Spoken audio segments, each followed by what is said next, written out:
성부와 성자와 성령의 이름으로 아멘. 네, 아멘. 오늘 시작 기도는 시편 53편의 내용을 기도로 바치겠습니다. 어리석은 자 마음속으로 하느님은 없다 말하네. 모두 타락하여 불의를 일삼고 착한 일 하는 이가 없구나. 하느님께서는 하늘에서 사람들을 굽어 살피신다. 그들은 겁에 질려 소스라치리니 너를 포위한 자들의 뼈를 하느님께서 흩으시겠기 때문이다. 네가 그들에게 창피를 주리니 하느님께서 그들을 물리치시겠기 때문이다. 아, 시온에서 이스라엘의 구원이 베풀어졌으면 하느님께서 당신 백성의 운명을 되돌리실 때 야곱이 기뻐하고 이스라엘이 즐거워하리라. 영광이 성부와 성자와 성령께 처음과 같이 처음과 같이 이제와 항상 항상 영원히 영원히. 아멘. 아멘. 성부와 성자와 성령의 이름으로 아멘. 아멘. 네, 반갑습니다. 북미주에 계시는 우리 교포신자들, 특별히 안윤민 바실료 형제님이 주축이 돼서 협력자들과 함께 이런 좋은 자리를 마련해 주시고 또 저에게 이런 기회를 주셔서 여러분들을 이렇게 영상으로나마 만나뵐 수 있어서 대단히 행복합니다. 다만 줌으로 하는 강의라 많이 망설여지고 또 상당히 부담스러운 것도 사실인데 그래도 이제 시작이 됐으니까 하느님께서 아마 이 시간을 잘 이끌어 주시라는 그런 확신을 갖고 기도하는 마음으로 또 여러분들 마음속에 담으면서 우리가 사순절을 지내는 마지막 시기를 좀 더 은혜롭게 지낼 수 있으면 하는 그런 바람으로 시작을 하고자 합니다. 네, 다음 주부터 성주간이 시작이 되니까 이제 부활 꼭 2주 앞두고 있습니다. 사순절 우리가 막바지를 지금 지내고 있는 것이죠. 아마 사순절 기간 동안 우리 북미주 신자들 나름대로 희생하고 또 절제하고 또 나름대로 자신의 삶을 돌아보면서 의미롭게 그리스도를 따르는 길에 어디 와 있는지를 점검해 보면서 이렇게 귀한 시간 지내지 않으셨는가 하는 생각을 합니다. 사순절은 사실 생각해 보면 우리 신자들에게 의미가 있는 것이지 그리스도를 알지 못하는 다른 사람들에게 사순절이 무슨 의미가 있을까라는 생각도 해보게 되고요. 또 우리 신자들이라 하더라도 사순절이 있는지 없는지 모르면서 지나는 분들도 적지 않게 있습니다.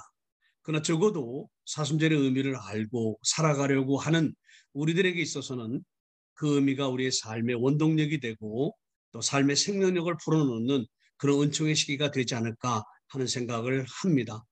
그래서 여러분 모두가 다 사순절의 의미를 모르는 거 아닙니다. 다 알고 계십니다.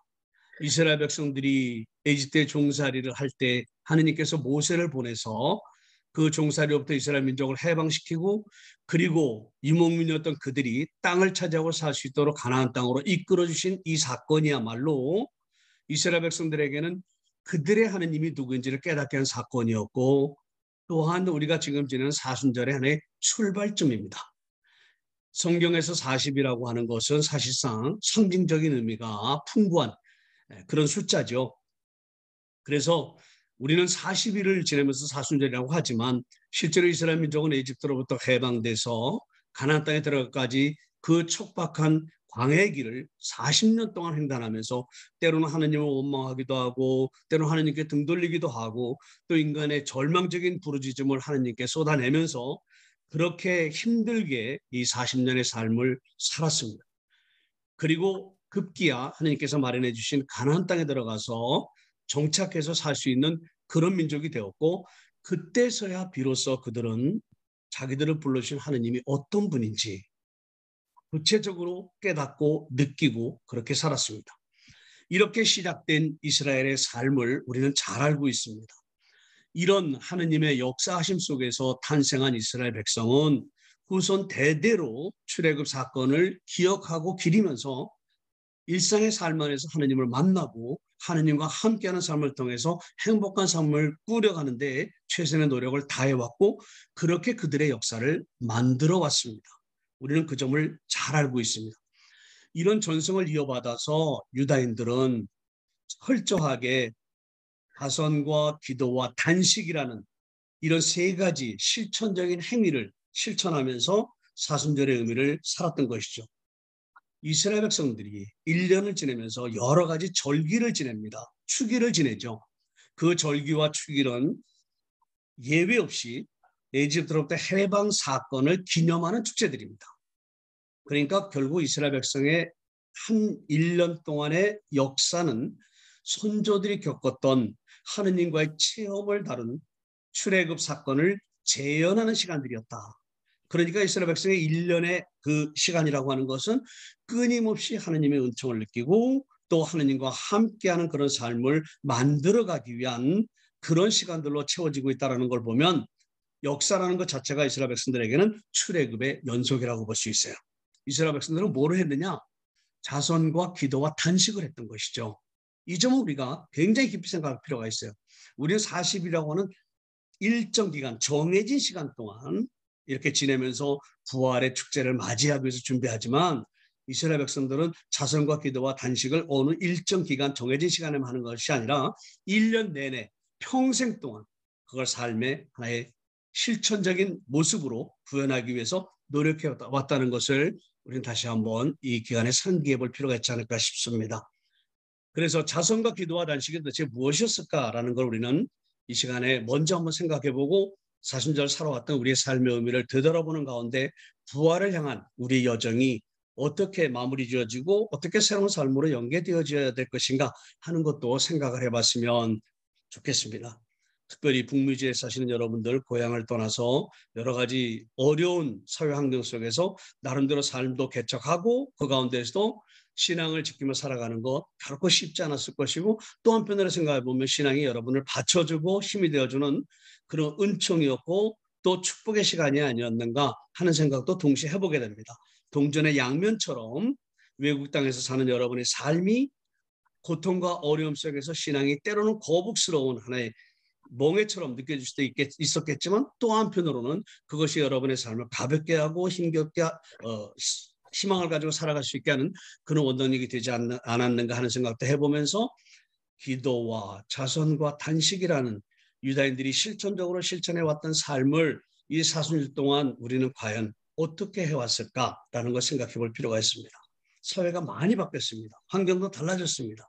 그래서 옛날에는 사순절이 되면 매주 금요일 날 단식을 했었어요. 근데 요즘에는 그것이 불가능하니까 제수일과 성금요일 두 번만 교회법적으로 단식을 하도록 교회가 요청을 하고 있죠. 그런데도 두 번밖에 안 하는 단식도 그날이 되면 괜히 배고프고 괜히 허전하고 그런 걸 많이 느끼셨을 겁니다. 그러니까 단식이라는 것 자체가 해야 된다라는 계명처럼 주어지면 법률처럼 주어지면 굉장히 어렵게 받아들일 수밖에 없는 것이 우리의 본능적인 어떤 반응이 아닐까 싶어요. 그런데 자기의 건강을 위해서나 아니면 어떤 병의 치료를 위해서나 이런 목적을 가지고 단식을 해야 되는 경우는 적극적이고 능동적으로 임하기 때문에 단식 자체가 괴로움의 대상이 되질 않습니다. 힘겨워지질 않아요. 무슨 얘기냐 하면 기도와 자선과 단식이라는 세 가지 형태를 이 사순절 동안 의무적으로 실천해야 되는 덕목으로 덕행으로 생각을 하면 굉장히 힘들고 부담스럽고 거창스러운데 내가 하느님께 나아가고 하느님의 부르심에 응답하고 하느님께 주신 행복에 참여하는 삶을 구체적으로 살아간다는 그런 차원에서 능동적으로 역동적으로 행하려고 노력을 하면 그것은 우리에게 부담이 되질 않습니다. 짐이 되질 않습니다.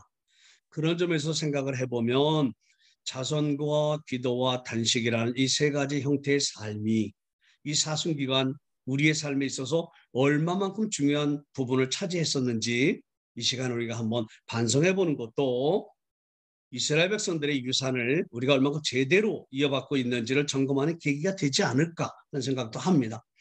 유다인들은 말로만 머리로만 생각으로만 하느님을 섬기고 살았던 것이 아니라 자선과 기도와 단식이라는 구체적인 삶의 형태를 삶 안에 펼쳐냄으로써 실질적으로 그 옛날 에집트의 체험을 했던 선조들처럼 하느님을 체험하고 하느님을 느끼고 하느님을 살아가고자 했었다는 겁니다. 다시 말해서 이스라엘 백성은 능동적으로 역동적으로 하나님을 찾기 위한 노력에 구체적인 삶의 지표들을 세우고 그 지표들을 성취하기 위해서 노력하는 가운데 하나님을 만나고 하나님과 함께 했다는 거죠. 이 점이 이 사순절 지내면서 우리가 반성하고 돌이켜 봐야만 됐을 그런 문제뿐만 아니라 남아있는 시기 동안 우리가 아직 부족했다면 다시 한번 집중적으로 정성을 모아서 부활을 맞이하기 위한 준비로서 우리가 해야 될 그런 삶의 태도가 아닐까 하는 생각도 해봅니다.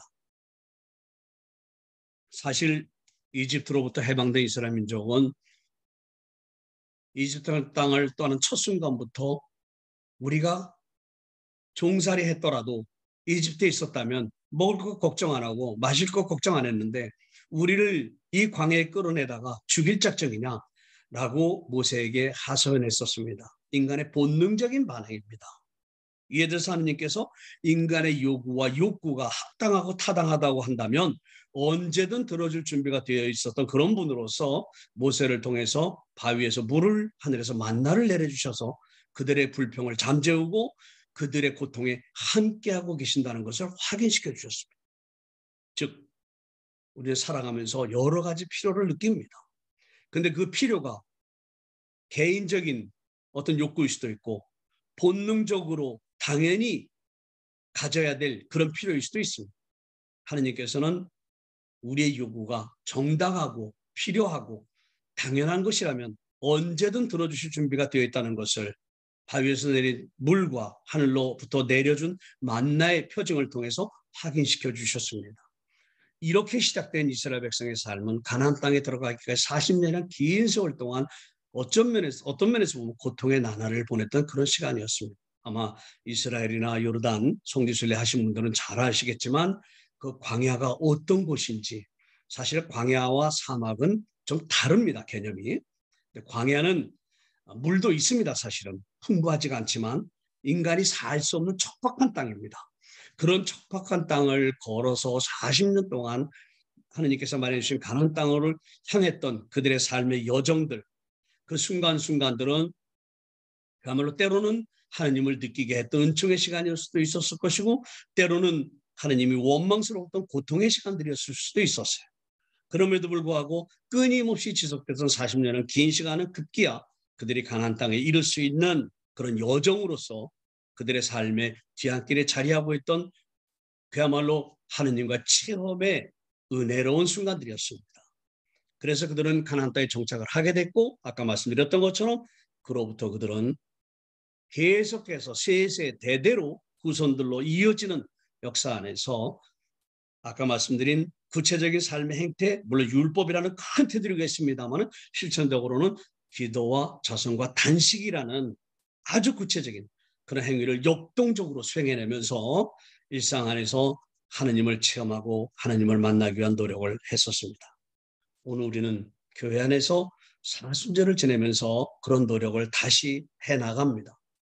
그런데 하나하나 구체적으로 짚어서 생각해 보면 자선과 기도와 단식 세 가지 형태지만 우리의 의지와 우리의 열정과 또 우리의 실천적인 노력이 뒷받침되지 않으면 이루어질 수 없는 삶의 행태들입니다. 기도 우리는 잘합니다. 한번 해보신 분들은 아시겠지만 기도하기가 참 살면서 신앙생활하면서 가장 어려운 부분 중에 하나라고 여긴 분들 이런 분들은 적어도 기도해보신 분들일 겁니다. 기도해보려고 나름대로 노력해보신 분들이었을 거예요.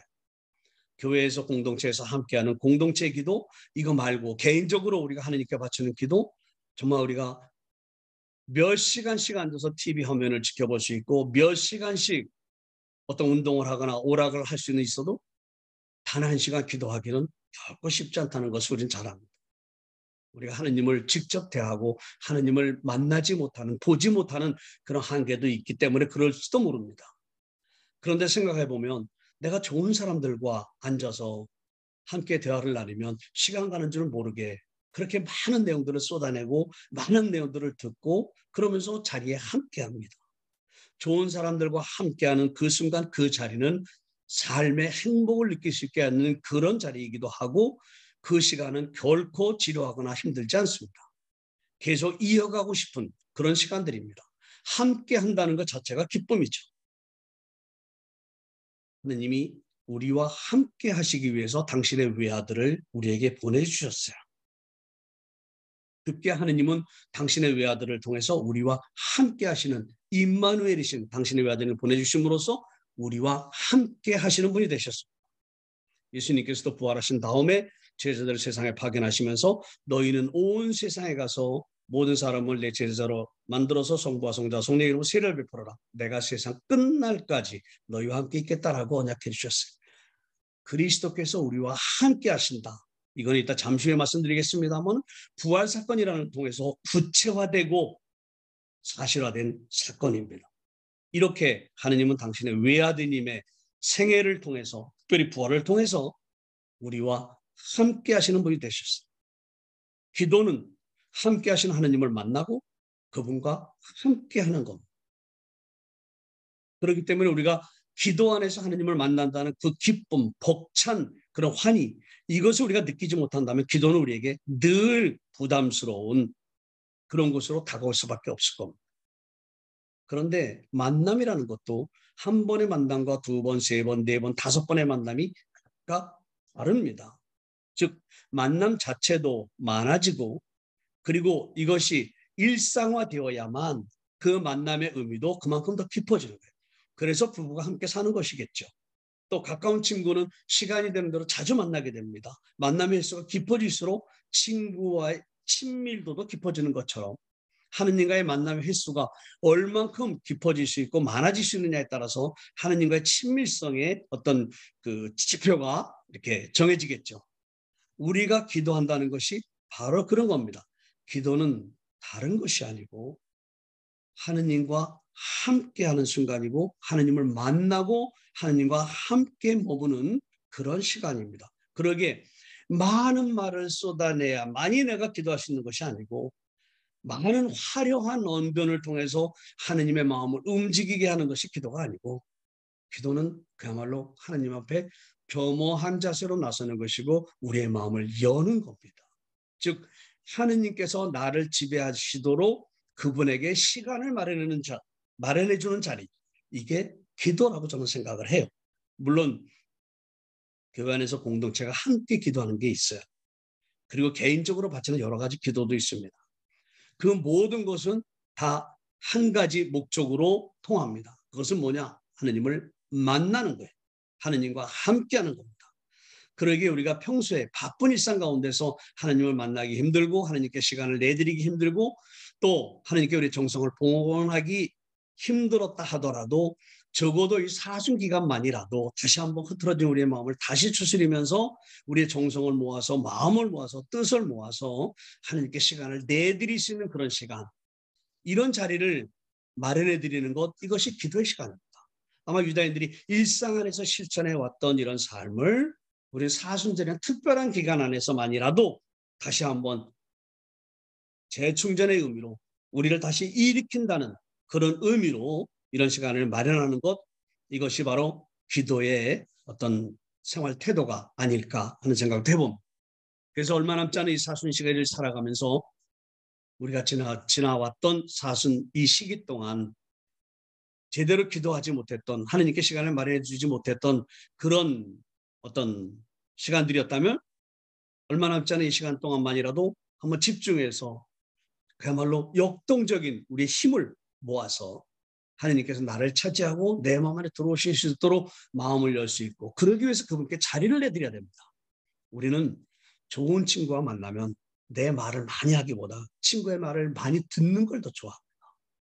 친구를 온전히 내 마음을 받아들일 거예요. 그리고 친구도 내가 하는 말을 온전히 자기 안에 받아들여요.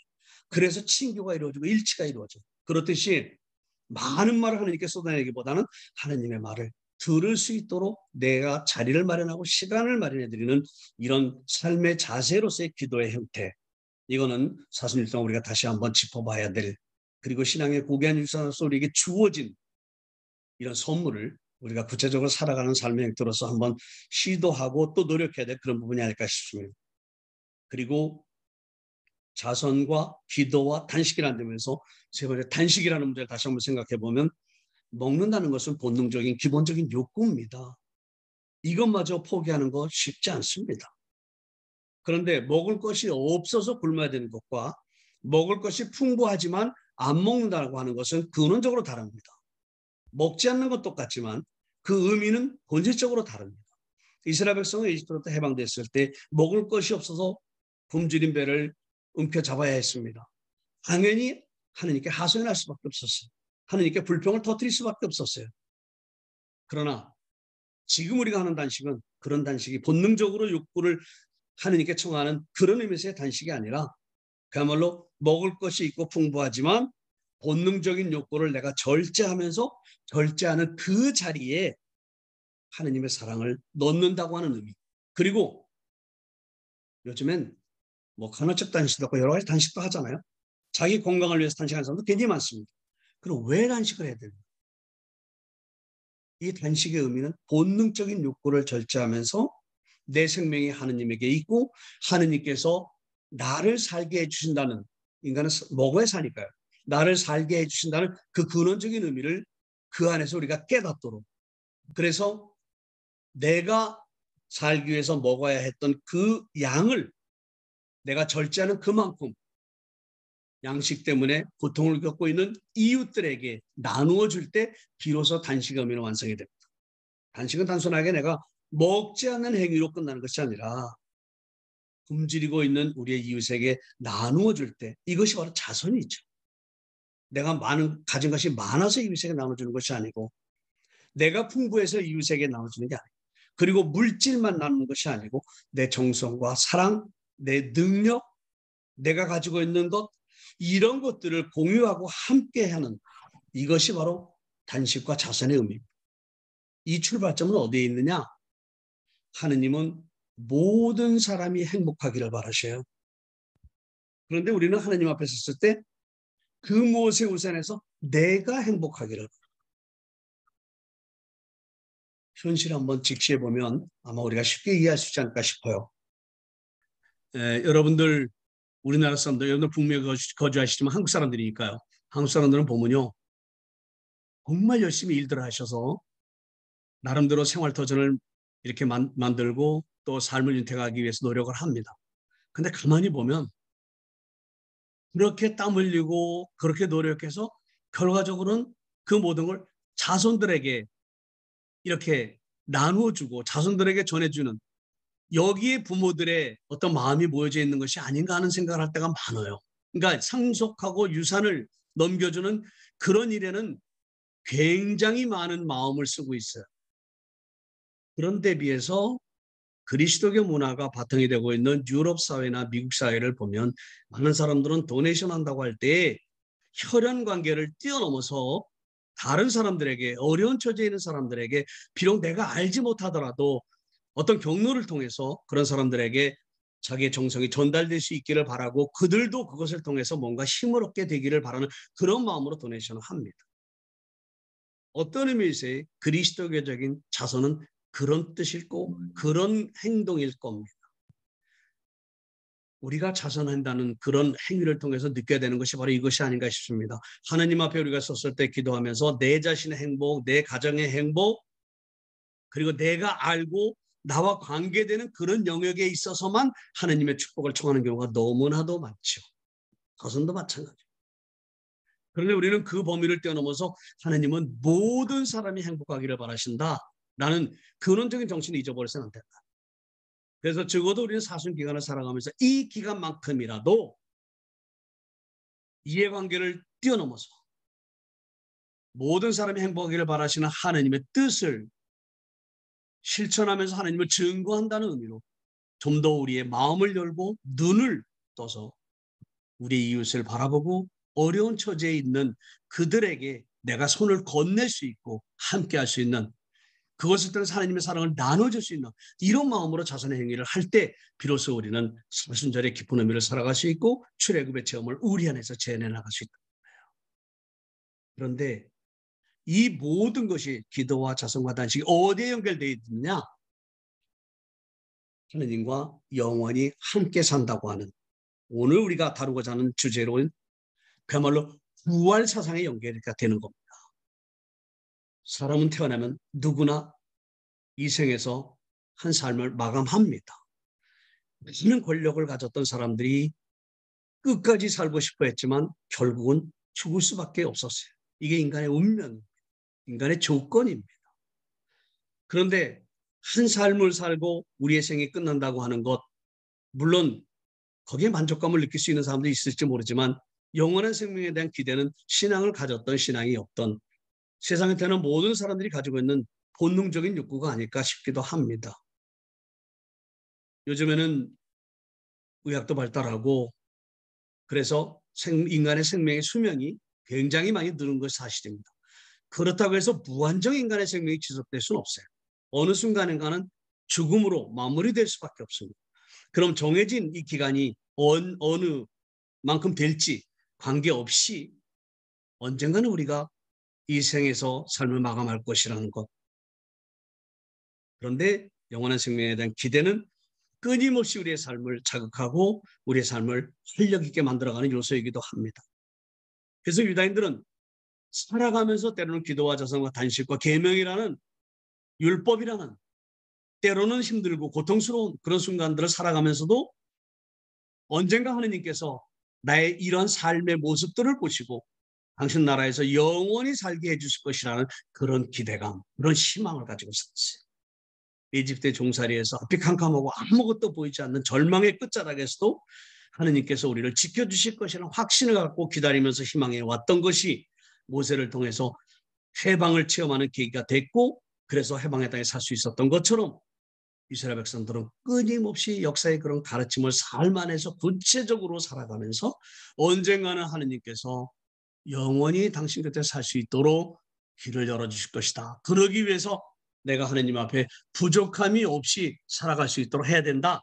나는 그런 사고를 실천을 통해서 살아왔던 겁니다.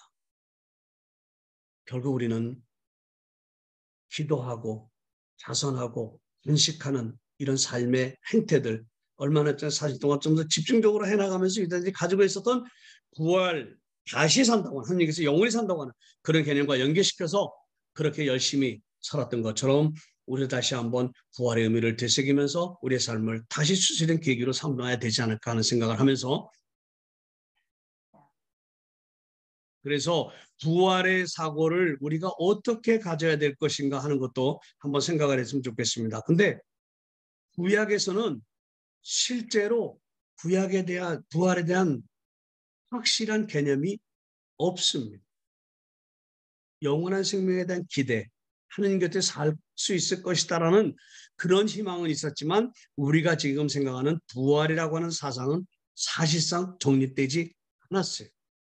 바빌론 유배 이후에야 비로소 조금씩 그런 사상들이 펼쳐지게 되는데 그럼에도 불구하고 구약에서 보면 우리가 지금 생각하는 부활에 대한 그런 생각들은 끊임없이 그들의 삶 한가운데 중심에 자리하고 있었다는 것을 알 수 있는데 그 가운데서 대표적인 것이 마카베 하곤에 나오는 7 아들과 그들의 어머니에 대한 그야말로 감동적인 이야기입니다. 여러분들 아마 성경을 읽어보신 분들은 아시겠지만 마카베 후서 7장에 나오는 이야기입니다. 7 형제와 어머니가 체포가 돼서 구금이 됩니다. 그리고 채찍과 가축으로 고초를 겪습니다. 그들을 괴롭혔던 사람은 다름 아닌 안티오쿠스라고 하는 왕입니다. 안티오쿠스 임금은 이 왕은 유다인들의 신앙을 그야말로 근본적으로 무너뜨리기 위해서 유다인들을 박해하고 유다인들에게 고통을 안겨주었던 그런 임금이었습니다. 바로 그 임금에게 7명의 아들과 어머니가 붙잡혀가서 모진 고초를 겪었습니다. 그러면서 임금은 그들에게 돼지고기를 먹으라고 강요를 합니다. 근데 율법에 따르면 돼지고기는 부정한 동물이기 때문에 먹어서는 안 되는 겁니다. 그러니까 먹는 행위가 중요한 것이 아니라 먹는 행위를 함으로써 계명 율법을 어기고 율법을 어김으로써 하느님에게서 등을 돌린다. 하느님을 거부한다라는 이런 결과를 가져오는 것으로 인식되었기 때문에 임금은 이렇게 구체적인 아주 작은 거지만 행위를 하게 함으로써 하느님께 대한 신앙을 근본적으로 흐트러뜨려 놓고자 했던 것이죠. 그래서 돼지고기를 먹으라고 그래요. 그런데 율법을 충실하게 지키며 살아왔던 7 형제와 어머니는 이런 임금의 명을 받을 수가 없었습니다. 그러면서 그런 명령을 내린 임금에게 우리를 이렇게 고문하고 우리에게 이렇게 고초를 가하면서 도대체 무엇을 얻으려고 하느냐? 우리는 조상들의 법을 어기는 것보다는 차라리 죽음의 길을 택하겠다라고 아주 당당하게 얘기합니다. 그래서 임금은 첫 번째 아들을 끌어내가지고 그의 혓바닥을 자릅니다. 그리고 머리 가죽을 벗겨냅니다. 그리고 손발도 자릅니다. 그럼에도 불구하고 그의 생명이 끊어지지 않자 그를 냄비와 솥에 물을 담아서 펄펄 끓인 다음에 그 속에 집어넣어서 죽입니다. 아주 비참하고 처참한 모습으로 첫 번째 아들을 이렇게 죽음으로 내몹니다. 물론 죽기 전에 그 아들은 이렇게 얘기합니다. 하느님께서 우리를 지켜보시고 우리에게 자비를 베푸실 것이다. 하느님께서 나의 이러한 율법을 지키고자 하는 뜻을 구체적으로 받아주실 것이고 그래서 나에게 자비를 베풀어 주실 것이다. 라고 말하고서는 이렇게 마지막 자기의 삶을 내놓는 거죠. 이렇게 해서 첩자가 죽습니다. 이제 그 다음에 군사들이 두 번째 아들에게 조롱을 하는 거죠. 그래서 두 번째 아들도 붙잡아가지고 머리 가죽을 벗겨냅니다. 네 몸에 사지가 끌려나가는 형벌을 받기 전에 임금이 명한 돼지고기를 먹겠느냐라고 묻습니다. 둘째 아들도 역시 율법에 충실한 신앙인으로 살아왔기에 먹지 않겠다라고 단호하게 대답을 하죠. 역시 그도 죽음으로 내몰립니다. 이런 고통을 겪으면서도 그는 이렇게 얘기합니다. 온 세상의 임금께서는 당신의 법을 위하여 죽은 우리를 일으키셔서 영원한 생명을 누리게 할 것이다라고 합니다. 일으키시다. 이 표현을 여기서 씁니다. 이건 이제 잠시 후에 다시 구체적으로 설명을 하겠습니다. 영원한 생명을 얻게 할 것이다라는 이런 희망적인 기대감을 토로한 다음에 기꺼이 죽음을 맞습니다. 세 번째도 역시 심한 고통에 시달립니다. 혀가 잘리는 그런 고통을 겪습니다. 용감하게 자기 혀를 내밀고 잘리는 그런 아픔을 겪으면서도 형들과 마찬가지로 자기 신앙을 당당하게 증언합니다. 나는 모든 것을 하늘로부터 받았으니, 다시 말해서 지체의 한 부분 한 부분 다 하늘로부터 받았으니 지금 너희가 내 혀를 잘라가지만 하느님께서 다시 나에게 돌려주실 것이다. 나는 그런 말로서 하느님께 대한 전적인 신뢰를 고백하고 역시 죽음에 이르는 그런 순간을 기꺼이 맞아들입니다. 넷째도 역시 마찬가지였습니다. 하느님께서 다시 일으켜주시라는 그런 희망을 가지고 자기에게 주어지는 고통의 순간을 기꺼이 맞아들이겠다라고 해서 역시 죽음을 맞아들입니다. 여섯째도 마찬가지입니다. 우리가 지금 이런 고통을 겪는 것은 하느님께 죄를 지었기 때문에 고통을 겪는 것이다. 그러나 언젠가 하느님께서 우리를 용서하시고 우리를 당신과 함께 영원히 살 수 있도록 그렇게 해주실 것이다. 라는 기대감을 분명하게 표현하고 그런 고백과 더불어 역시 고통스러운 순간을 기꺼이 맞아들입니다. 마카베어 학원에서는 더더욱 중요한 내용을 우리에게 전해줍니다. 바로 어머니의 태도. 6명의 아들이 자기 눈앞에서 이렇게 비참하고 처참하게 죽어가는 모습을 지켜봐야만 했던 어머니. 그 마음은 아마 부모된 여러분들은 헤아리실 수 있을 겁니다. 근데 그 어머니는 이렇게 얘기합니다. 너희가 어떻게 내 뱃속에 생기게 되었는지 나는 모른다. 너희에게 목숨과 생명을 준 것은 내가 아니며 너희 몸의 각 부분을 제자리에 붙여준 것도 내가 아니다. 그러므로 사람이 생겨날 때 그를 빚어내시고 만물이 생겨날 때 그것을 마련해내신 온 세상의 창조주께서 자비로이 너희에게 목숨과 생명을 다시 주실 것이다. 너희가 지금 그분의 법을 위하여 너희 자신을 하찮게 여겼기 때문이다. 오히려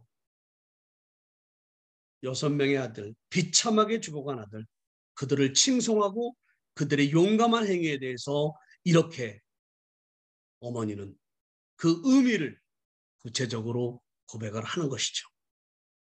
하느님께서 주신 선물이었음을, 생명은 하느님이 우리에게 주신 선물이라는, 또 하느님이 이 생명을 좌지우지하실 수 있는 유일한 분이라는 걸 분명하게 고백을 합니다. 그 임금 앞에서. 임금은 이제 어머니를 회유합니다. 나머지 남은 막내 아들, 7번째 아들. 그래서 아들을 회유해서 돌아서면, 저 임금의 말을 들으면 관직도 주고 출세할 수 있는 길도 열어주겠다. 원하는 건 뭐든지 해주겠다. 그러니 아들에게 가서 그런 뜻을 전해라 라고 어머니를 보냈죠. 자, 막내 아들을 만나면서 어머니는 임금의 그런 이야기를 전하는 것이 아니라 막내 아들도 형들처럼 당당하게 자기의 신앙을 고백하면서 이 순간을 맞이하도록 격려합니다.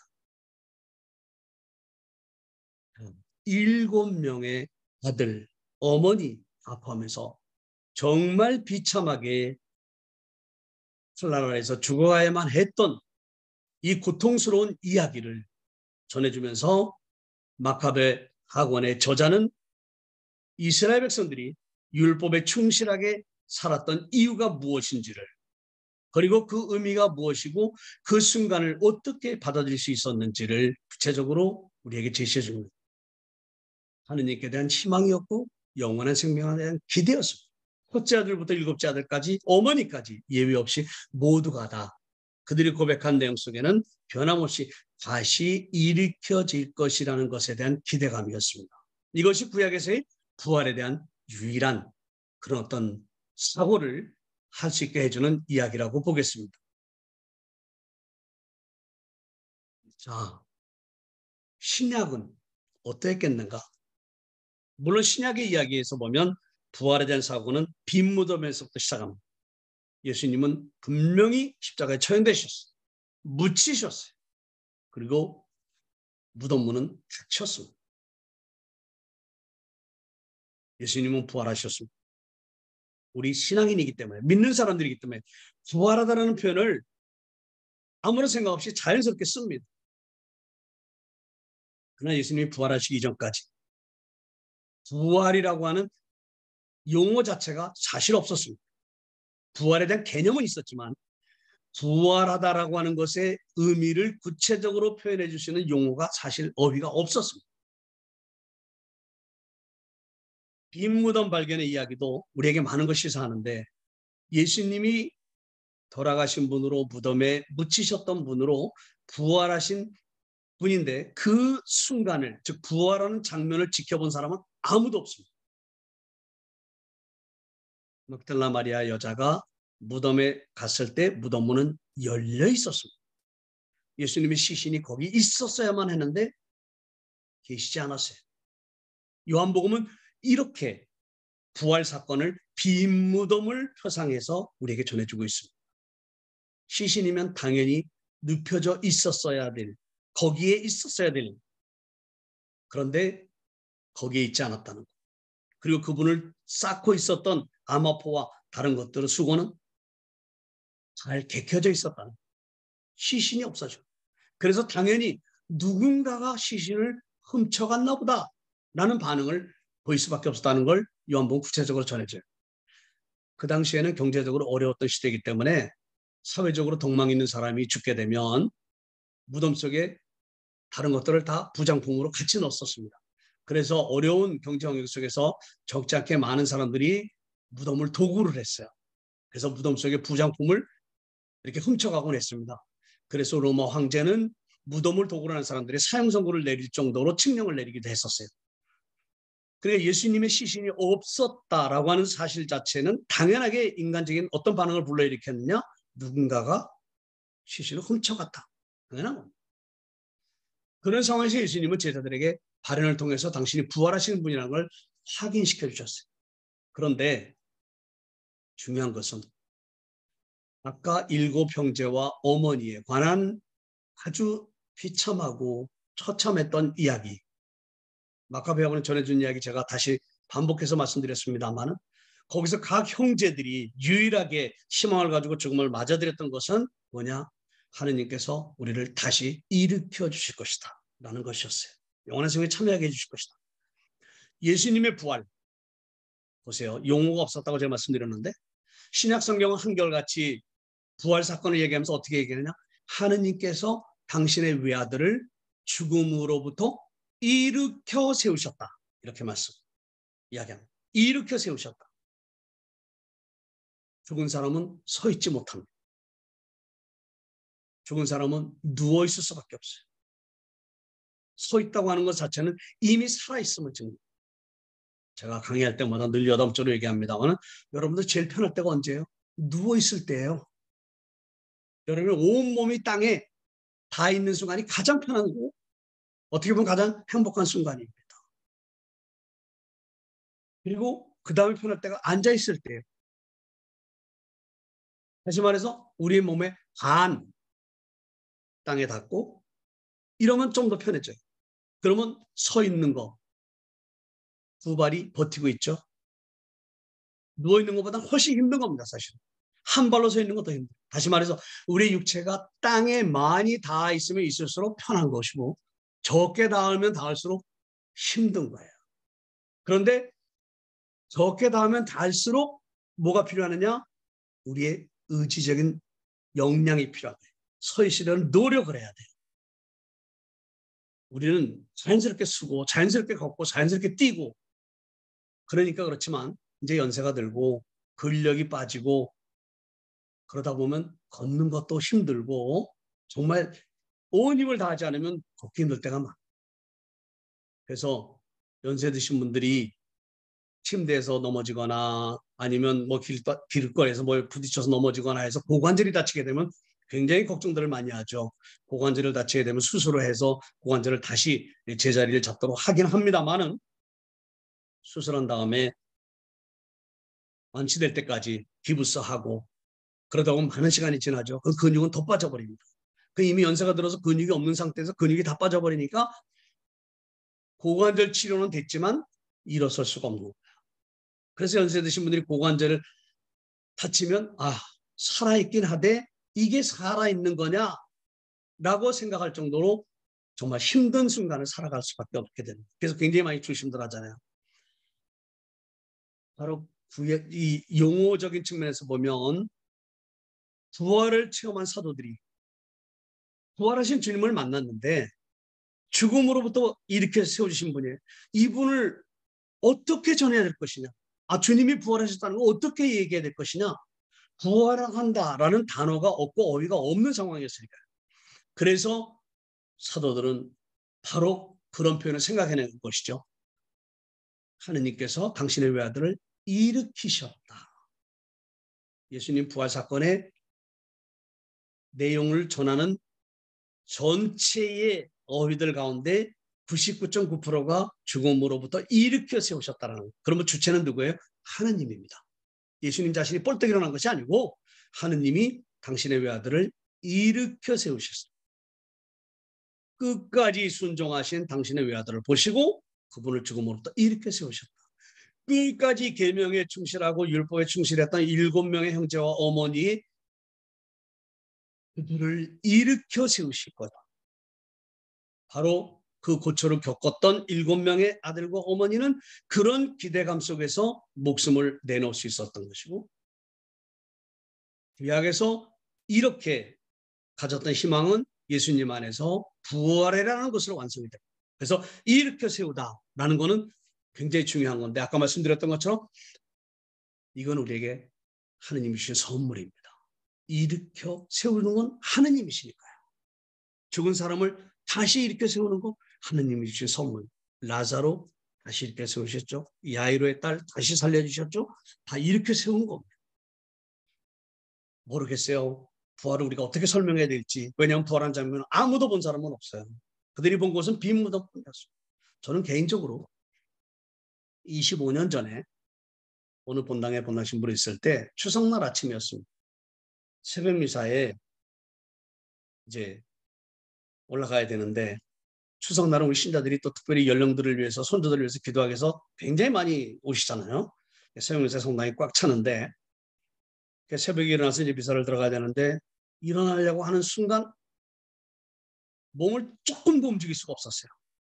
조금만 움직이면 너무 통증이 많이 와가지고 어떻게 해볼 수가 없더라고요. 그러면 보호자 신부님한테 미사라도 하라고 이야기를 하려면 해야 되는데, 그럼 전화를 걸어야 되는데 바로 옆에 있는 전화기 통해 손을 댈 수가 없을 만큼 그렇게 조금도 움직일 수가 없었습니다. 너무너무 많이 아팠어요. 허리가 갑작스럽게 뭐 이상이 온 것 같아요. 그래서 결국은 제가 미사를 못했습니다. 그래서 미사 시간이 됐는데도 안 올라오니까 신자들이 찾아오고 뭐 보좌심이 올라가서 급작스럽게 미사 드릴 수밖에 없는 그런 절박한 순간이 이제 펼쳐졌었는데, 그리고 이제 미사는 어떻게 끝났습니다. 그건 저는 너무나 고통스럽고 한순간도 움직일 수가 없었어요. 그 미사 끝난 다음에 이제 그걸 알고 신자들이 와서 저를 이제 이렇게 어른 몇 분이 들고 본고의 차에 태워서 이제 병원을 가는데, 어른들이 제 몸을 드는 순간도 아마 제가 살면서 그런 고통을 겪어본 적이 없을 만큼 너무 고통스럽고 힘들었어요. 움직일 수가 없는 상황에서 제 몸을 움직여야 되니까 붙들어 주는 것이지만. 그렇게 해서 병원에 갔는데 그날이 휴일 아닙니까? 그래도 연병원이 있어 찾아서 가긴 했는데 의사가 첫 마디로 수술해야 된다는 거예요. 당장 수술하지 않으면 안 된다는 거죠. 근데 수술하는 것이 그렇게 쉽게 결정할 수 있는 것이 아니기 때문에 그냥 포기하고 돌아왔습니다. 가지고 방에 다시 누워있는데 어떻게 그 고통을 참을 수가 없어요. 너무너무 힘들고. 마침 그럴 때 제가 아는 어떤 분이 또 저를 잘 아는 분이 소식을 얻은지 왔어요. 와서 만났습니다. 저를 보시고 할 때가 있다 해가지고 저를 그냥 강제적으로 하여튼 뭐 그렇게 해서 다시 차를 타고 1시간 되는 거리에 갔습니다. 그 가는 동안도 제가 평생 당할 그 고통을 다 겪은 것처럼 그렇게 아주 고통스러운 시간들을 제가 보냈습니다. 그래서 어느 조그만 건물에 2층으로 갔는데 거기가 여러분이 잘 아시는 카이로프락틱 하는 데였어요. 그분이 저를 딱 보시더니 딱 눕혀놓고 저에게 하는 말이, 제가 지금부터 할 때 조금 아플 거니까 그럼 아프면 아픈 대로 소리 지르시고 아픈 대로 다 표현하시라고, 괜히 참지 마시라고 그러더라고요. 그래서 저를 데려간 회장님 손을 잡고 저는 눕고 그분이 제 아픈 허리에 이 팔꿈치로 그 자리를 이렇게 그냥 뭐로 짓누른다고 그럴까요? 그때 정말 고통을 지금 생각만 해도 끔찍해요.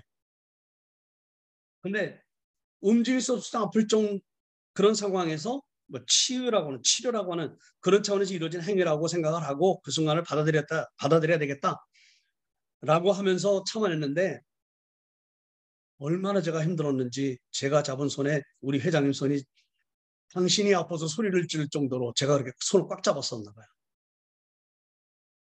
그렇게 하기를 몇 분 지나지 않았는데 나중에 그 의사 카리스토파티 하신 분이 일어나라 그러더라고요. 저로서는 몇 시간 전에 겪었던 그 시간들을 고통스럽게 살아왔으니까 일어난다는 건 불가능한 걸 알거든요. 근데 일어나라고 하는데 일어났습니다. 똑바로 섰어요. 참 신기하게도 그 순간 제가 딱 느낀 게 이게 부활의 의미가 아닐까. 저 개인적으로 누워서 발가락 하나도 꼼짝일 수 없고 꿈도 움직일 수 없는 그런 상황이었었는데 어찌됐든 그 고통스러운 치료의 시간을 잠시나마 버텨내고 나서 일어설 수 있는 다시 생명을 얻은 느낌이었어요. 일어난다고 하는 거. 이렇게 소중하고 이렇게 내 삶의 새로운 어떤 전기가 될 수 있다는 걸 25년 전에 처음으로 깨달았어요. 그러면서 그때 그분이 하시는 말씀이 이건 수술할 것이 아니고 근육을 잘 잡아줄 수 있도록 계속해서 스트레칭을 해야 됩니다. 라고 해서 스트레칭 하는 법을 저에게 가르쳐 주셨어요. 그로부터 25년 동안 지금까지 제가 거의 99.9% 하루도 안 빠지고 일어나면 바로 1시간씩 스트레칭을 했습니다. 지금까지 허리 때문에 고통을 겪거나 아프거나 한 적이 별로 없어요. 때로는 뭐 통증이 조금 있을 때도 있지만 스트레칭을 해서 풀곤 합니다.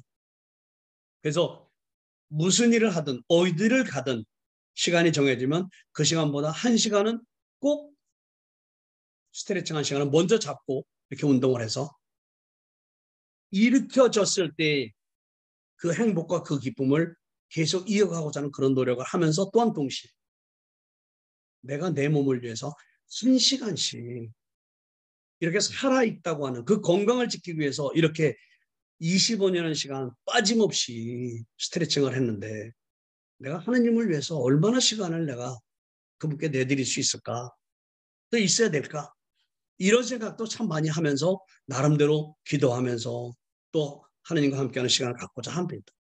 저는 개인적인 삶의 차원에서 일으켜진다고 하는 것의 의미를 제 육체의 어떤 변화를 통해서 깨달을 수 있었어요. 일으켜진다고 하는 이게 얼마나 우리에게 큰 축복이고 행복인가라는 것. 그런데 아까 말씀드렸던 것처럼 일으켜지는 것에는 하나님의 손길이 함께 할 때만 가능한 거죠. 카이로프라틱 하시는 분이 저를 일으켜줬어요. 저에게 새롭게 살아갈 수 있는 길을 열어주셨어요. 우리가 세상에 태어나서 생명을 가지고 살아가는 것. 아까 마카베에 나오는 어머니의 얘기인 것처럼 내 뱃속에 너희가 생긴 것은 내가 아니라 하느님께서 해주신 것이다. 하느님이 주신 생명이라는 거죠. 하느님이 우리에게 생명을 주시고 하느님이 우리를 일으켜주셔요. 매 순간 엎어지고 넘어지고 좌절하고 쓰러질 때도 일으켜주시는 분은 하느님이시지 우리 자신이 결코 아니라 우리가 새 생명을 살아갈 수 있도록 힘을 주시는 분은 하느님입니다. 다만 하느님께 우리가 끈을 잡고 있을 때 가능한 거죠. 제가 움직일 수 없었을 때 저를 일으켜준 것은 카이로프라틱 하는 선생님이었어요. 그분 앞에 내가 갈 수 있었고 그분 앞에 눕혀져 있을 수 있었기 때문에 일어날 수 있었던 것이죠. 하느님께서 우리를 일으켜 세워주시는데 그러려면은 하느님께 나아가야 되고 하느님 앞에 있어야 되고 하느님께 손을 건네야 되고 하느님과 손을 맞잡아야 되고 하느님께서 우리를 일으켜 주시는 거예요. 이 역동적인 우리의 신앙적인 응답과 손길이 일상 안에서 생활화될 때만이 우리는 부활을 살아갈 수 있는 거예요. 부활이라고 하는 것은 그야말로 성경에서 보면 하느님 나라에서 영원한 생명을 누리는 건데 하느님 나라에서 영원한 생명을 누리는 것을 우리가 인간적인 지성을 가지고 감성적으로 느낄 수는 없어요. 왜냐 그거는 죽은 다음에 하느님께서 우리에게 주시는 선물이고 하느님의 심판은 하느님의 고유한 권한이고 하느님 영역에서만 이루어지는 것이잖아요. 우리의 본능과 지성이 작용하는 이 지상에서 우리가 영원한 생명이라는 훗날 누리게 된 그 생명을 그렇게 느낄 수는 없어요. 물론 그 생명을 지금 우리는 살아갑니다. 어떻게 살아가느냐? 일으켜지는 매 순간의 삶을 통해서 우리는 부활의 삶에 동참하는 거예요. 사도 바울의 말씀처럼 우리가 그리스도와 함께 묻혔으니 그리스도와 함께 살 것이다. 이미 그리스도는 부활하신 분으로서 우리와 함께 계셔요. 그 함께 계시는 그리스도와 함께 있는 삶이 우리는 부활한 삶에 동참하는 삶이에요. 훗날 그리스도께서 당신 곁에 영원히 살 수 있도록 그 자리를 우리에게 마련해 주실 터인데 그 자리에 가기까지 우리는 앞당겨 오늘 안에 살아가는데 어떻게 느끼면서 살아가야 되느냐? 서로 우리가 호흡하고 숨쉬고 일어나고 움직이고 그리고 매 순간 열정을 가지고 뭔가 임하는 그 시간 그 순간순간이 우리에게는 하느님과 만나는 새로운 생명의 시간입니다. 사실. 즉 일으켜 주신다. 우리가 하느님의 손길을 놓고 하느님을 등을 돌리면 우리는 쓰러지고 넘어집니다. 하느님은 끊임없이 우리의 손을 잡아 일으키시고 다만 일어나려고 하는 우리의 의지와 역동적인 우리의 삶의 자세가 동반되고 함께 할 때만 부활한 삶은 우리 안에서 구체화될 수 있다. 아마 여러분들 외국에서 사시면서 본토에 사는 사람들이 느끼지 못하는 많은 것들을 느끼고 체험하면서 때로는 갈등하고 때로는 번민하고 때로는 힘들어하고 그런가 하면 또 다른 편에서 때로는 우리가 본토에 있는 사람들이 누리지 못하는 행복과 또 기쁨 또 나름대로 느끼시면 사실 겁니다. 매 순간순간만이 어디에 살든 어디에 있든 어떤 모습이든 우리가 하느님의 자녀라는 점에서 하느님의 사랑 속에 머무는 동일한 사람들이죠. 다만 우리가 어떻게 하느님의 손을 잡고 매 순간 우리를 일으켜 주시는 하느님께 다가가면서 부활한 삶에 동참할 수 있을 것인가. 부활은 우리에게 하나님께서 주시는 선물이지만 거저 주어지는 선물이지만 거저 주어지는 선물을 우리가 어떻게 받아들이고 살아가느냐 하는 것에 따라서 거저 주어진 선물이 우리에게 생명의 원동력이 될 수도 있고 아니면 독이 될 수도 있습니다. 개인의 이기적인 이익을 위해서만이 아니라 우리의 신앙생활을 해나간다고 할 때 분명 하나님께서 우리에게 주신 선물은 오히려 독이 될 수도 있어요. 그러나 모든 이를 사랑하시고 모든 이가 행복하기를 바라시는 이런 하나님의 뜻을 우리의 삶을 통해서 구현하고 증거해야 될 그런 하나님의 자녀들로서의 삶이라고 하는 것은 역동성을 잃어서는 안 되는, 여기서부터 출발해야 됩니다. 일으켜진다고 하는 것은 역동적인 힘이 동반되는 행위입니다. 그리고 일어나서는 우리가 당당하게 그리스도인답게 살아가야 되는 것이죠. 그래서 사도 바울은 그렇게 얘기하죠. 내가 사는 것이 아니라 내 안에 그리스도께서 사시는 것이다. 여기서 말하는 그리스도는 부활하신 주님입니다. 언제나 우리와 함께 계시겠다 언약하시고 언제나 우리 곁에 계시는 우리 일거수일투족에 함께 하시는 그분이 내 안에 사시는 것이다. 바로 바울은 이렇게 부활하신 그리스도와 함께 살면서 자신도 부활한 존재로 매 순간 삶을 갱신하면서 살아가는 위대한 사도였다는 것. 그러니까 우리가 그리스도와 하나 되는 삶을 살아가는 것, 이것은 도말할 일 없이 부활한 삶입니다. 이렇게 부활한 삶에 우리가 동참하고 부활한 삶에 함께 살아가기 위해서 우리는 본능에 치우치고 본능에 의해 이끌려서 살아왔던 삶을 다시 한번 들여다보면서 흐트러진 우리의 삶을 출세되기 위한 이 사순절을 지내는 거죠. 그래서 자선과 기도와 단식이라는 이런 행위를 하게 되는 겁니다. 그래서 우리는 일상의 삶의 차원에서 부활의 표징들을 어떻게 읽고 살아가야 될 것이냐 하는 점에서는 좀 더 구체적으로 사도 바울의 말씀을 다시 한번 상기하면서 오늘 강의를 어느 정도 마무리할까 하는 생각을 합니다. 데살로니가 전서 5장 16절, 17절, 18절입니다. 여러분 다 아시는 겁니다. 거기 보면 언제나 기뻐하십시오. 끊임없이 기도하십시오. 모든 일에 감사하십시오. 이것이 그리스도 예수님 안에서 살아가는 여러분에게 바라시는 하느님의 뜻입니다. 저는 부활한 사람들의 표징은 내가 어떤 표징을 바라보는 것이 아니라 내 자신이 표징이 된다고 말씀드리고 싶어요. 다른 사람들에게 내 자신이 부활한 삶을 살아가는 표징으로 비춰져야 되고 표징으로 보여져야 되고 그래서 내가 그리스도를 증거하는 신앙인이 되어야 된다는 것. 그런 의미로서 표징에 관해서 이해하고 싶습니다. 내가 부활하신 분이 나에게 보여주는 표징이 이거구나 라고 찾는 사람으로서가 아니라 이미 부활을 살아가는 신앙인으로서 부활의 표징이 바로 내가 되어야 된다. 그런 차원에서 사도 바울의 말씀 언제나 기뻐하고 끊임없이 기도하고 모든 일에 감사하라. 언제나 기뻐한다. 뭐 우리가 삶을 생각해보면 돌이켜보면 기뻐할 일만 있는 게 아니죠. 기뻐하는 것보다 오히려 고민하고 갈등하고 번민하는 게 더 많죠. 그런데 극단적인 생각까지 갈 필요가 없습니다만 우리가 아무리 많은 걸 가졌다 하더라도 건강을 잃으면 그 재물은 아무 필요가 없어요. 그때 가서 재물이 무슨 필요가 있을까라고 얘기하기보다 그렇게 말하기 이전에 내가 가지고 있는 재물을 잘 활용하는 것이 더 중요하지 않을까. 답이 어떤 건지 우리 다 알아요. 그런데도 막상 실천이라는 그런 현장에서는 역시 인간의 본능을 떨쳐내기가 쉽지 않습니다. 그래서 끊임없이 우리는 영성적인 자신의 모습을 수련하고 단련하고 노력을 하지 않으면 안 돼요. 이게 바로 역동적으로 하나님께서 우리를 일으켜 주신 삶에 응답하는 그런 삶이라고 생각합니다. 그래서 기뻐한다는 것, 언제나 기뻐하는 것, 우리의 삶의 현실할지 삶의 주변 이렇게 돌아보면 뭐 기뻐할 일보다는 아까 말씀드렸던 것처럼 고통스럽고 힘든 게 더 많죠. 근데 기쁨도 어디서부터 출발하느냐? 하느님이 나의 주님이시고 내 곁에 계시고 나와 함께 하신다. 여기서부터 기쁨이 출발하는 거예요. 이미 우리는 엘리사벳 그리고 마리아 구원 역사에 중추적 역할을 했던 두 여인을 잘 알고 있습니다. 그들이 기뻐했던 이유가 무엇입니까?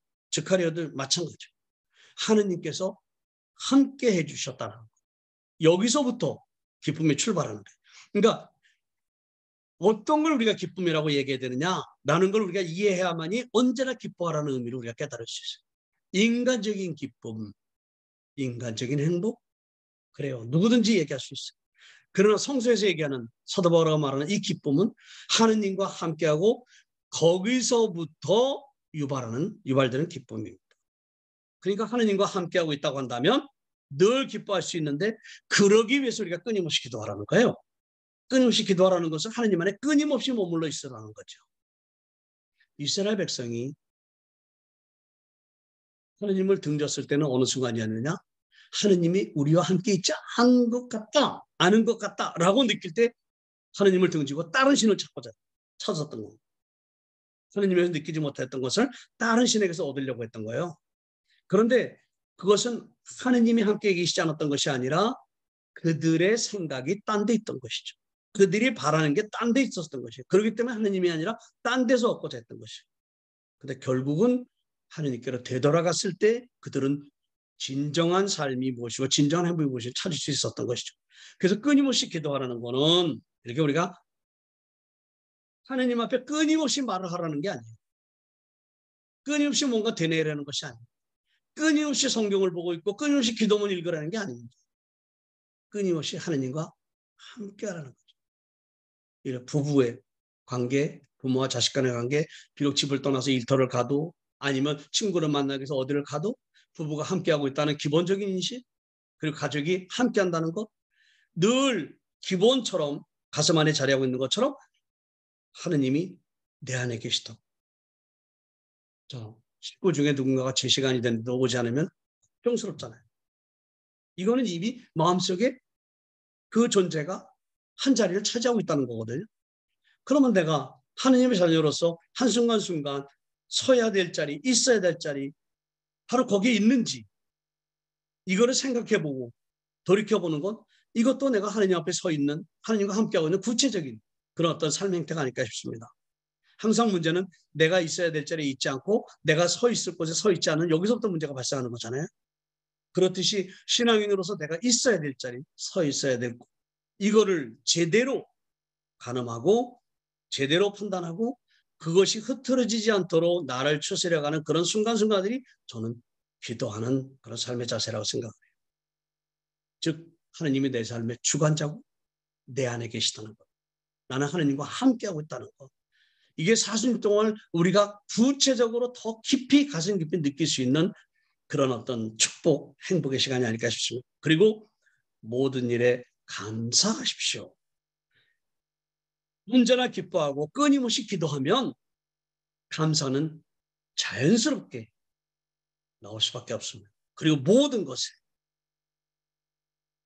하느님은 모든 일을 위한 하느님, 나만을 위한 하느님이 아니라 그런 점에서 내 일상의 삶 안에서 기쁨과 기도와 감사라고 하는 어떤 면에서 자성과 기도와 단식이 하느님을 인식하고 깨닫고 만나기 위한 역동적인 신앙의 자세였다고 한다면 그렇게 만난 하느님과의 삶은 이제부터 기쁨과 기도와 감사로 이어져야 된다는 거죠. 변화가 일어나는 거예요. 이제는 청하고 바라는 것이 아니라 이제는 누리고 살아가는 거예요. 누리고 살아가면서 그것을 증거하는 거예요. 그래서 그런 나의 삶의 모습을 보고 다른 사람들이 저 사람은 뭐가 저렇게 기쁜 일이 많은가? 뭐가 저렇게 행복한 일이 많은가? 뭐가 그렇게 감사한 일이 많은가? 그런 퀘션과 더불어 그 답을 찾아갈 수 있을 때 우리는 그리스도를 증거하고 그리스도의 부활의 표징이 될 수 있는 사람들입니다. 그런 점에서 이제 우리는 이 사순식이 막바지에 이르면서 자성과 기도와 단식 다시 한번 집중적으로 좀 노력을 하고 그렇게 해서 부활하신 주님께 손을 대면서 그렇게 만난 주님과 더불어 우리는 이제 새롭게 기쁨과 기도와 감사하는 새로운 삶의 형태로 우리의 모습을 바꿔가려는 노력이 어느 때보다 필요하지 않을까. 아마 금년 사순절과 또 이 부활은 남다릅니다. 지난 3년 동안 우리는 팬데믹 상황 속에서 어쩌면 폐쇄된 삶을 살아왔어요. 이제 막 세상은 다시 열렸습니다. 우리는 3년 동안 살면서 인간이 얼마나 허약하고 얼마나 나약하고 얼마나 우리의 삶이 그야말로 사람 보는데 켜진 촛불과 같은가 많이 느끼셨을 겁니다. 그러면서 우리는 우리 안에 집중했어요. 관계되는 사람들 안에만 그렇게 몰두했었습니다. 이제 세상은 열렸습니다. 우리의 마음도 열어야 되고 눈도 열어야 되고 우리의 삶의 행태도 보폭을 넓혀야 됩니다. 뭔가 달라졌습니다. 팬데믹의 상황이 우리를 뭔가 새롭게 느끼게 만들었습니다. 그렇듯이 이제 변화된 삶 안에서 우리는 부활하신 주님을 만나면서 기쁨과 기도와 감사라는 이런 삶의 행태로서 자성과 기도와 단식, 다른 차원의 삶을 살기 위한 노력, 여기에서 우리는 우리 스스로가 부활의 진정한 표징이 되어야 된다. 어느 곳에 살던 어떤 곳에 있던 무슨 일을 하던 우리를 보고 다른 사람이 부활하신 그리스도와 더불어 살아가는 사람들의 삶이 저런 것이 그러구나. 영원한 삶을 살다고 하는 그 말씀에 취해서 살아가는 이 신앙인들의 삶이 이런 것이 그러구나 라는 것을 통해서 그들도 그리스도를 만날 수 있도록 그리스도를 증거하는 삶, 이것이 진정으로 부활을 증거하는 그런 신앙인의 삶이 될 수 있을 겁니다. 그래서 특별히 여러분들 어려운 환경 속에서 나름대로 신앙을 살기 위해서 부단히 우리 본토에 사는 보다도 더 노력하고 더 정말 힘쓰며 살아가는 그런 정성과 여러분의 그런 노력들을 누구보다도 하나님께서 헤아려 주시고 그 필요를 더 많이 하신 하나님께서는 더 많은 손길을 건네서 여러분을 일으켜 세워주실 겁니다.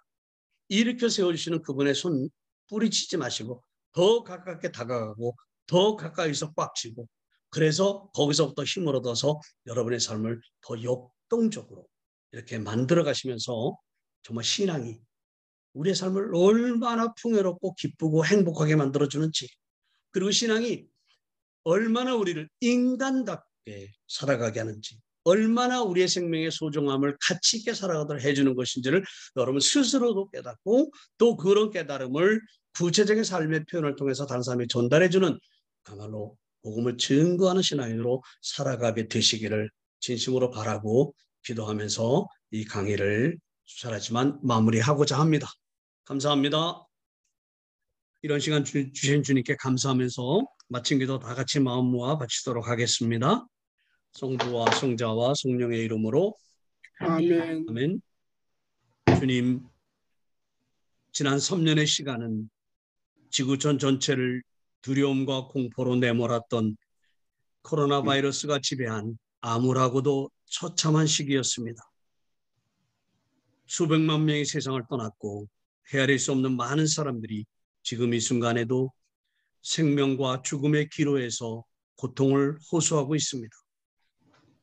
모든 영역에서 불가능이 없다고 할 정도로 하늘을 찔렀던 인간의 오만함이 그렇게 무참하게 부서져 내리고 말았습니다.